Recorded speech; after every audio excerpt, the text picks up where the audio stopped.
अस्सलाम वालेकुम तो अल्लाह शू वेलकम टू मैच्योर माइंड्स में हम हमेशा की तरह आज भी 3 न्यूज़ के हवाले से बात करेंगे। एक हमारे पास न्यूज़ है फ्रॉम इसराइल, तो उसके हवाले से बात करेंगे।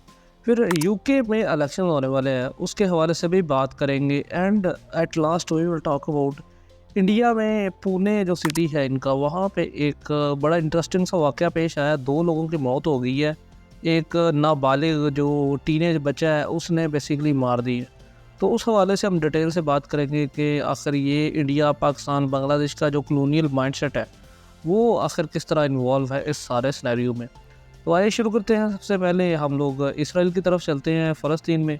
एंड फ़लस्तीन में आपको पता है कि 7 अक्टूबर से यहाँ पे जंग स्टार्ट हुई थी।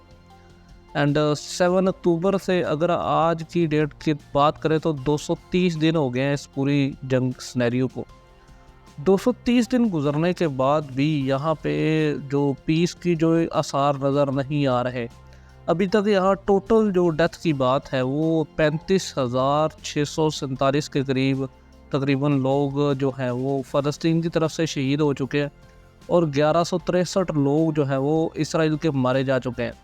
अब ये जो डेथ्स है ना, ये दुनिया पर बड़ा एक गहरा असर छोड़ रही हैं। अब जो यूरोपियन यूनियन है या यूरोप है, वहाँ पे लोग जो है वो ह्यूमन राइट्स के बड़े सेंटिमेंटल लोग होते हैं। तब यूरोपियन यूनियन से बेसिकली क्या हो रहा है कि इसराइल के ख़िलाफ़ ना आवाज़ें उठना शुरू हो गई हैं। पहले आपको मैंने बताया था कि इस जंग के शुरू होने से पहले काफ़ी ऐसे यूरोपियन मुल्क थे, जैसे स्पेन था, स्लोवेनिया था। तो ये वो लोग थे जो कि फ़लस्तीन को एज अ टेरिटरी तो एक्सेप्ट ही नहीं करते थे। लेकिन अब इस जंग शुरू होने के बाद स्पेन हो गया, स्लोवेनिया हो गया, यहाँ पे माल्टा है, वो ये सारे ऐसे ममालिक हैं जिन्होंने फ़लस्तीन को as a independent country recognise शुरू कर दी है। अब इससे बढ़कर जो फ़लस्तीन के लिए पॉजिटिव चीज़ हो रही है वो एक बड़ा दिलचस्प फिनोमेना है यहाँ पे, कि जो फर्दर यूरोपियन ममालिक है ना, वो इसराइल को बेसिकली ब्लैकमेल करना शुरू हो गए हैं कि आप लोग पीस की तरफ जाएं, अदरवाइज़ हम लोग फ़लस्तीन को as an independent state recognise कर लेंगे। और इससे फ़लस्तीन इसराइल जो है वो आइसोलेशन में जा रहा है।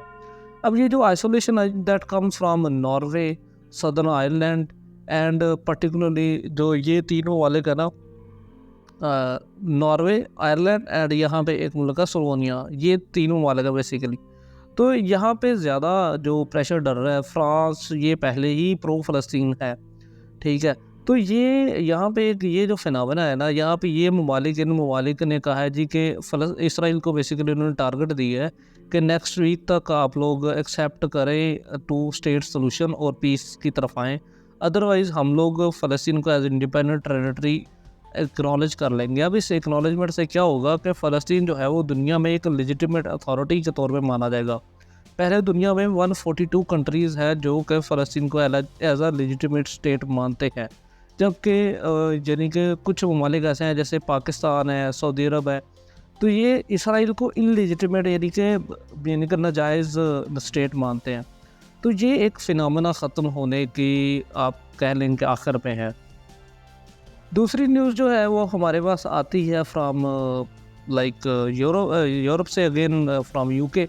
यहाँ के जो प्राइम मिनिस्टर है ये ऋषि सुनक साहब, उन्होंने बेसिकली इलेक्शन अनाउंस कर दिए और 4 जुलाई की डेट उन्होंने दी है कि 4 जुलाई को यूके में इलेक्शन होंगे। और आपको पता है कि पिछले कुछ अरसे से ना, पिछले कुछ 10 साल से यूके के कुछ 10 के प्राइम मिनिस्टर चेंज हो गए हैं। इस दफ़ा ऋषि सुनक है, इससे पहले वो औरत थी एक, उससे पहले टोनी ब्लेयर वगैरह थे सारे।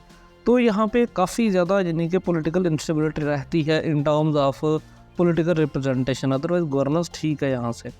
अच्छा, ये जो यहाँ पे इलेक्शन होने वाले हैं that can be a turning point, क्योंकि लोग जो है वो यहाँ पे सेंटिमेंट यूज़ कर सकते हैं, प्रो फ़लस्तीनियन सेंटिमेंट्स। यहाँ पे जो अभी इक़्तिदार में पार्टी है वो कंजर्वेटिव पार्टी है, और यहाँ पे जो अपोजिशन 2 पार्टी सिस्टम है बेसिकली यूके में, तो जो अपोजिट पार्टी है वो लेबर पार्टी है। एंड तकरीबन 14 साल बाद, फिर 14 ईयर्स के बाद ये थोड़ा सा अनुमान लगाया जा रहा है, थोड़ा सा गेस किया जा रहा है कि हो सकता है कि लेबर पार्टी इस दफ़ा इक़्तिदार में आ जाए, क्योंकि यहाँ पे कंजर्वेटिव जो पार्टी है, जो ऋषि सुनक की बेसिकली पार्टी है, वो बड़ी ही लो कंडीशन में है। यहाँ पे लोग जो है ना वो बड़े तंग हैं फ्राम कंजर्वेटिव पार्टी। उसकी रीज़न बड़ी सिंपल सी है कि यहाँ पे मसला है इंस्टेबिलिटी का, पॉलिटिकल इंस्टेबिलिटी, तो लोग इस चीज़ से तंग हैं। तो इनका जो अगर स्केड्यूल की बात करें तो यहाँ से अगर 24 मई वाले दिन यानी कि कल लास्ट सेशन होने वाला है इनकी पार्लियामेंट का, लास्ट सेशन होने वाला है पार्लियामेंट का। फिर उसके बाद 30 मई को ये जो पार्लियामेंट होगी, जो ऑनगोइंग पार्लियामेंट है, ये डिज़ोल्व कर दी जाएगी, ये ख़त्म कर दी जाएगी।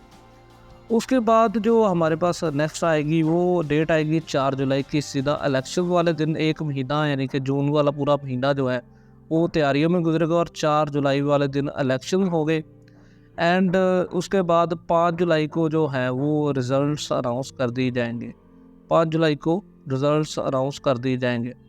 एंड जो आपका 9 जुलाई वाले दिन है वह उस दिन क्या होगा कि first meeting of member of parliament, वो फर्स्ट मीटिंग जो है वो कब होगी? 9 जुलाई को। और 17 जुलाई से बाकायदा इनका जो वर्किंग कमेटी है वो काम करना शुरू कर देगी। तो ये सारा सिनेरियो था, ये मैं आपको चार्ट लगा भी दूंगा, वो भी अब देख लीजिएगा। अच्छा, ये दो हमारे पास केसेस हो गए। थर्ड केस जो आता है ना हमारे पास, वो दैट कम्स फ्रॉम इंडिया। अब इंडिया में एक सिटी है पुणे बेसिकली, वहाँ पे एक एक्सीडेंट होता है और एक बच्चा जो है वो 17 साल और 8 महीने का है, 17 ईयर एंड 8 मंथ का वो लड़का है। ठीक है, वो अपनी कार से हिट करता है 2 लोगों को, 2 पीपल और डेथ। अब ये जो 2 लोगों की डेथ हो जाती है, चलो ये एक्सीडेंट तो बात ठीक थी। अब यहाँ पे होता मसला तब होता है जब ये लड़के को जेल में भेजा जाता है। जेल में बेसिकली पुलिस पकड़ती है और इस पे केस चलता है, और केस पे क्या इसको सज़ा मिलती है। जज बड़ी इंटरेस्टिंग सज़ा देता है। जज इसको क्या सज़ा देता है? आपने 300 वर्ड्स का एक ऐसे लिखना है ऑन ट्रैफिक रूल्स, और 15 दिन आपने काम करना है विद ट्रैफिक पुलिस। अब ये जो जिस तरह ये मजाक बनाया गया 2 लोगों की डेथ का, ये सिर्फ साउथ एशिया में ही हो सकता है।